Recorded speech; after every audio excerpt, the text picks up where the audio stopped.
exploiting vulnerabilities within social media networks in order to gain advantages or acquire personal information about individuals to exploit at a later time.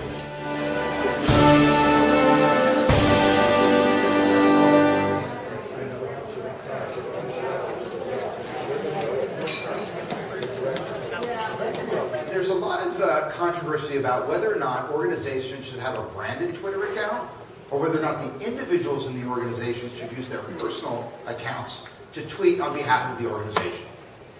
We talked about yesterday the advantages of mixing business and pleasure in social media, but I think this approach does a really good job at getting the best of both worlds. So here Toyota has set up a Twitter account, and it is a branded Twitter account. You can see the image is the Toyota logo, and the name of the account, the user ID, is @Toyota. But what they've done is, and I'll show you how to do this when we get into Twitter, they replaced the background image of their Twitter page with a JPEG. And in the JPEG, they've put a column here of the different people who are tweeting on behalf of the organization. And they also put the Twitter IDs of those individuals. And in parentheses after their Twitter IDs, they give you their initials. And the way they do it is pretty interesting. I mentioned yesterday the idea of owning your content on behalf of an organization if it's opinion, and maybe if it's not opinion, if it's a press release, not owning it. And that's exactly what they're doing. If they tweet a link to a press release, it's unsigned. It just goes out from @Toyota.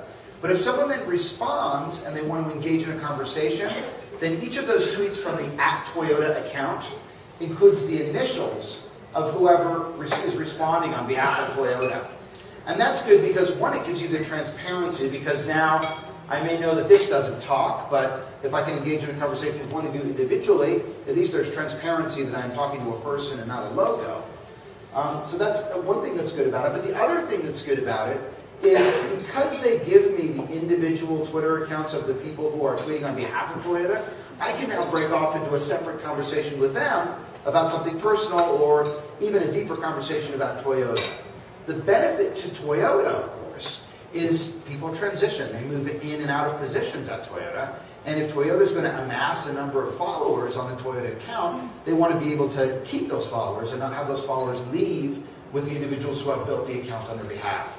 So this is a really good way of going about it. And we're seeing a lot of other organizations starting to do this now. Ford is doing this now as well.